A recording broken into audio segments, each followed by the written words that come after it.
Hello नमस्कार दोस्तों, स्वागत है आप सभी का एक बार फिर से उत्कर्ष नर्सिंग क्लासेज के इस ऑनलाइन प्लेटफॉर्म के ऊपर। पहले दोस्तों, सफलता की कहानी सफल अभ्यर्थी की जुबानी, इस कड़ी के अंदर आज मैं आप लोगों को मिलाने वाला हूं उस विद्यार्थी से जिनका संघर्ष काफ़ी लंबा रहा है, जिन्होंने बहुत लंबा समय जो है अपनी तैयारी को दिया है और बार बार असफलता के बाद में आखिरकार रैंक के साथ में इन्होंने नॉर्थ सेट के एग्ज़ाम को क्रैक किया है। और न केवल नॉर्थ सेट बल्कि ASIC, SGPGI और बहुत सारे एग्ज़ाम्स जो है इन्होंने अब एक के बाद एक क्रैक कर लिए है और ये उनके लंबे संघर्ष का परिणाम है। जहाँ प्यारे दोस्तों, मेरे साथ है दिल्ली से दीप। तो दीप, स्वागत है आपका उत्कर्ष के ऑनलाइन प्लेटफॉर्म के ऊपर। सबसे पहले दीप, आपको बहुत बहुत बधाई sir. Thank you so much. वैसे आपका संघर्ष काफ़ी लंबा रहा है, जैसा मैंने आपसे बात किया है कि 2022 से इनकी जर्नी चल रही है, 2024 आ चुका है, काफ़ी सारे एग्जाम इसके बीच में आए हैं जो दीप ने दिए है। तो आज सब कुछ हम इनसे जानना चाहेंगे बच्चों, और पूरा आराम से कान खोल के हर एक बात को सुनिएगा और इनकी मेहनत को समझिएगा। तो आने वाले एग्जाम में शायद आप जो है इस मेहनत के बल पे जो ऐसा इन्होंने किया उसको आजमा के उसको प्रैक्टिकली बना के और आप आने वाले एग्जाम में शायद बेहतर कर जाए।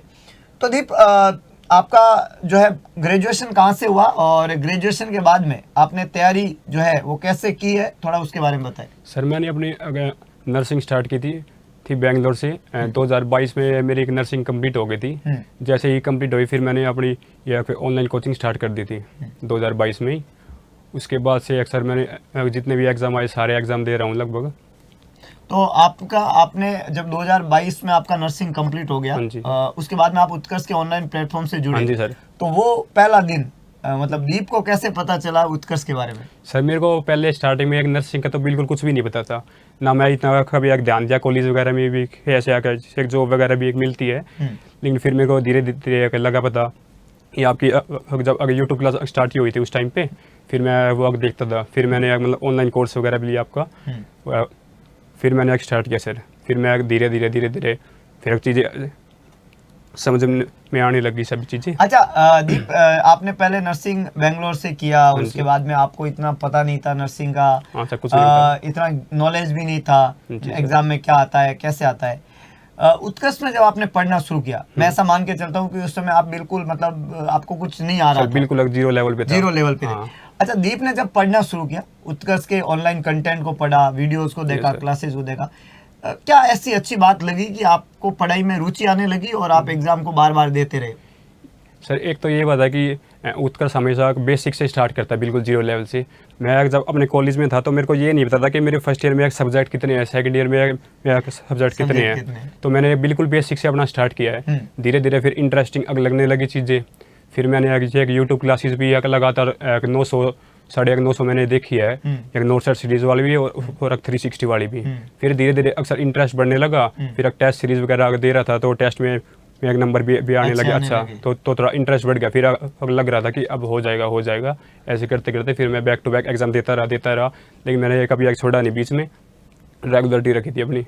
बिल्कुल। तो GNM से जर्नी की शुरुआत की, पोस्ट बेसिक किया, पढ़ाई में रुचि नहीं रखने वाले दीप जो है उत्कर्ष के साथ में जुड़े और पढ़ाई में रुचि पैदा हुई। Thank you to my all team, पूरी उत्कर्ष टीम को मैं धन्यवाद देता हूं दीप की तरफ से कि एक ऐसा बच्चा जिन्होंने इतना ज़्यादा उनको पढ़ाई का मन नहीं था, लेकिन हमारी टीम के मेहनत से हमने जो बेसिक्स पे काम करते हैं, उत्कर्ष का जो एक मूलभूत आधार रहता है हमेशा कि जीरो लेवल का बच्चा जो है वो भी समझे, ऐसा कोर्स बच्चे को पढ़ाया जाए। तो उस पर दीप का एक भरोसा भी रहा और इन्होंने जो है लगातार मेहनत की, अपनी रुचि पैदा की। यूट्यूब के ऊपर जो रोज़ सुबह 6 बजे नॉर्थ सेट सीरीज़ की क्लास रहती है उससे उन्होंने पढ़ा, अपनी तैयारी को थोड़ी मजबूती दी, धीरे धीरे टेस्ट प्रैक्टिस की। और दीप का कहना है कि जब नंबर इंप्रूव होने लगे तो मुझे लगने लगा कि असंभव कुछ भी नहीं है। वो कहता है मुश्किल कुछ भी नहीं दुनिया में, तू जरा हिम्मत तो कर, ख्वाब बदले हकीकत में, तू जरा कोशिश तो कर। तो ये कोशिश दीप ने शुरू की और आज इनकी कोशिश रंग लाई। दीप, जब आप इतने सारे आपने एग्जाम दिए, अलग अलग तरह के एग्जाम दिए, बार बार मल्टीपल एग्जाम देने से फायदा क्या होता है? सर, थोड़ा ना एक्सपीरियंस मिलता है। जो मतलब गलतियाँ पहले हो रही थी कि थोड़ी अटैम्प्ट कर रहा हूँ, ज़्यादा कर रहा हूँ, जो चीज़ अग नहीं आती है वो भी एक छेड़ रहा हूँ। तो ये सर धीरे धीरे थोड़ा एक्सपीरियंस मिलता है हर चीज़ का। एक टॉपिक वगैरह समझ में आते हैं कि अगर ये एक पर्टिकुलर टॉपिक्स वगैरह है, इनमें से तो आता ही है एग्ज़ाम। तो फिर ओवरऑल मैंने देखा कि एग्ज़ाम हमेशा बेसिक चीज़ से ही आता है, ज़्यादा एडवांस पढ़ने का भी मतलब कोई फ़ायदा नहीं है। सिर्फ आपका अगर बेस स्ट्रॉन्ग है तो वो इनफ आपके लिए काफ़ी है। तो बार बार एग्जाम देने से, एग्जाम में पूछी गई चीज़ों से, गलतियों से बहुत सारा सीखते हैं।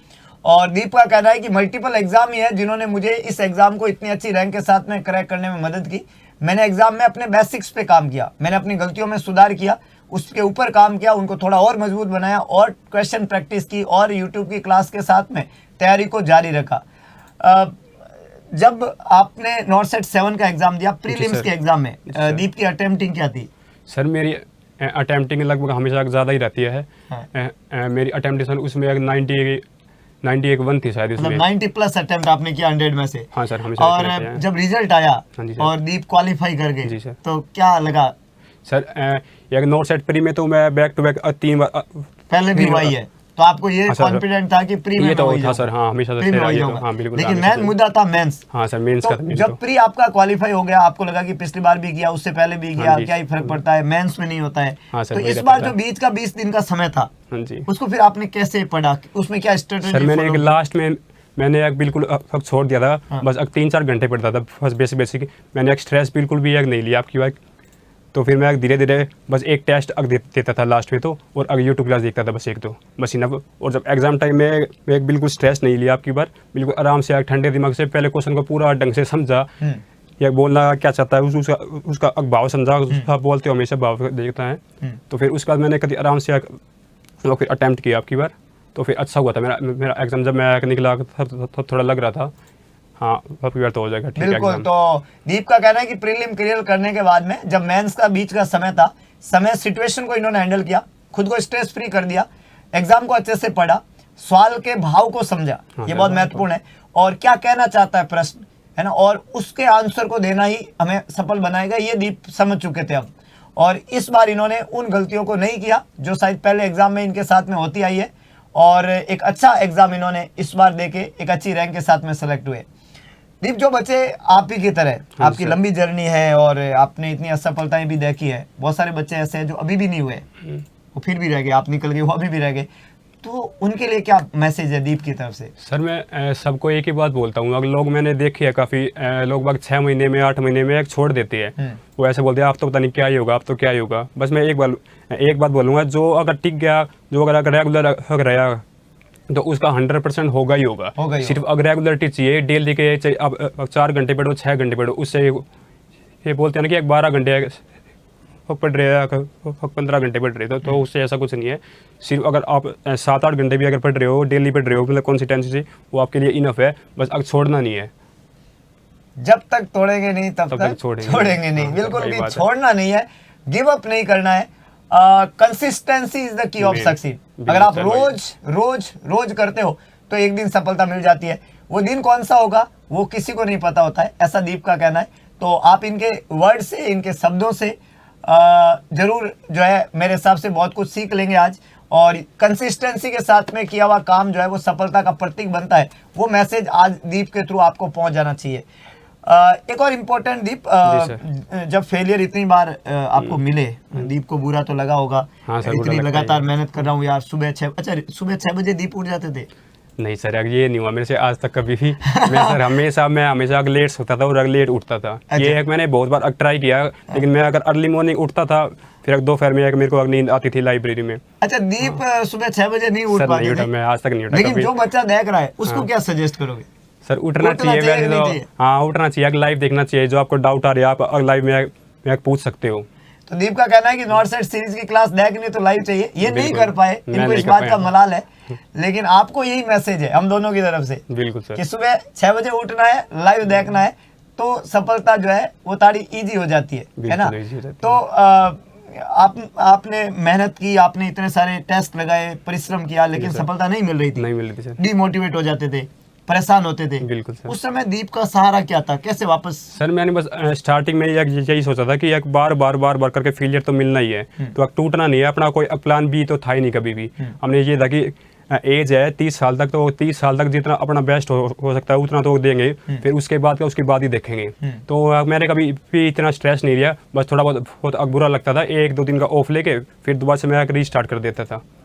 Very good. तो इन्होंने बोला कि मैंने ठान रखा था कि भाई करना तो है ही, और ठीक है रिजल्ट अनुरूप नहीं रहा तो अलग बात है, मेहनत मेरा काम है, परिणाम मेरे हाथ में नहीं है। कर्मण्येवाधिकारस्ते मां फलेषु कदाचन, तो फल की इच्छा नहीं की, फल मिल ही जाएगा, है ना। वो कहता है मिल ही जाती है मंजिल, मंजिल तो मिल ही जाएगी भटकते ही सही, मंजिल तो मिल ही जाएगी भटकते ही सही, गुमराह तो वो है जो घर से निकले ही नहीं। तो दीप तो अपनी जर्नी पे चल ही रहे थे और मंजिल तो मिलेगी, इन्हें पक्का पता था, लेकिन उसका समय इनको नहीं पता था। इनके पास में मेहनत थी, इन्होंने की। आप लोगों को भी यही पॉजिटिव मैसेज है कि आप मेहनत करते रहे, सब असफलता से टूटे नहीं। जो टूटता है वो कंकर बनता है और जो निकलता है वो शंकर बनता है। तो आप बिखरे नहीं, निखरे। अगर आप बिखर जाएंगे तो कंकर बन जाएंगे। कंकर जो है वो मंदिर के प्रांगण में बिछा दिए जाते हैं और सारे लोग उसके ऊपर जूते लेके चलते हैं, लेकिन जो मार को सह लेता है, पत्थर के ऊपर छेनी और हथौड़ी की मार को सह लेता है और एक जबरदस्त मूर्ति में कन्वर्ट हो जाता है, वो शंकर बन जाता है। लोग दंडवत प्रणाम करते हैं। तो परिणाम है दीप की सफलता को। आप सभी बच्चों को इसी लाइन को, इसी चीज को समझना है यहाँ पे, और लगातार कंसिस्टेंटली आपको मेहनत करनी है सफलता को पाने के लिए। तो एक बार पुनः दीप आपके और आपके पूरे परिवार को उत्कर्ष की तरफ से हार्दिक शुभकामनाएं, और थैंक यू कि सारे बच्चों के लिए आपने समय निकाला, अपने महत्वपूर्ण वर्ड से इनको बताया कि सफलता के लिए क्या करना चाहिए। और आई होप आपके इस पॉजिटिव मैसेज को वो समझ गए, और इनमें से एक बच्चा भी सफल होता है तो उसमें आपके शब्दों का बहुत बड़ा रोल रहेगा। तो एक पॉजिटिव मैसेज अपना आखिरी इन बच्चों को दे दीजिए कि उनको आगे लाइफ में क्या करना चाहिए। यही बोल रहा हूँ आखिरी तो मैं, बंदे को बस अगर लॉयल रहना चाहिए। वो अगर धोखा कर रहा है अपने आप से, अगर लाइब्रेरी में जाके मूवी देख रहा है या फिर MBA ले रहा है हल्के में, तो वो अपने आप से ही धोखा कर रहा है, तो उसका फिर कभी नहीं होगा। बस एक बार तो करना ही है, आज कर लो या फिर हमेशा फिर करते रहो लाइफ टाइम। तो बस अगर लॉयल रहना है अपने साथ हमेशा, बस एक बार कर लो, एक बार की मेहनत है, फिर उसके बाद पार है। बहुत बढ़िया। तो बोला है कि आपको अपनी टारगेट की तरफ जो है वो संकल्पित रहना है। राह में भटकाने वाले बहुत सारे चीजें आएगी, लेकिन आपको अपने टारगेट, अपने संकल्प पे रहना है। अर्जुन बनना है, चिड़िया की आंख देखनी है और बस सफलता के लिए कूद जाना है गांडीव लेके। तो चलिए एक बार पुनः दीप को बहुत सारी बधाई, और आखिर लाइन यही कहूंगा कि बर्फ को पानी में बदलने में वक्त लगता है, ढले हुए सूरज को निकलने में वक्त लगता है। हिम्मत रख, थोड़ा और जोर लगा, किस्मत के जंग लगे हुए दरवाजे को खुलने में वक्त लगता है। रख यकीन, जो तूने कहा कर दिखाएगा, गरजे जो बादल बरसने में वक्त लगता है, और जिंदगी में कई बार सफलता को मिलने में भी वक्त लगता है। दीजिएगा अपने टारगेट को वक्त और लगातार मेहनत करते रहिएगा। एक दिन दीप की तरह आपका भविष्य भी उज्जवल होगा और आपके इस डार्कनेस के अंदर एक दीप प्रज्वलन होगा, लेकिन वो तभी जब आपकी मेहनत कंसिस्टेंसी के साथ में रहेगी। तो आज के सेशन को देता हूँ यहीं पे विराम, फिर मुलाकात होगी एक और नए रसगुल्ले के साथ में, उसके सफलता की कहानी उसकी जुबानी। तब तक के लिए जय हिंद, जय भारत, जय महाकाल।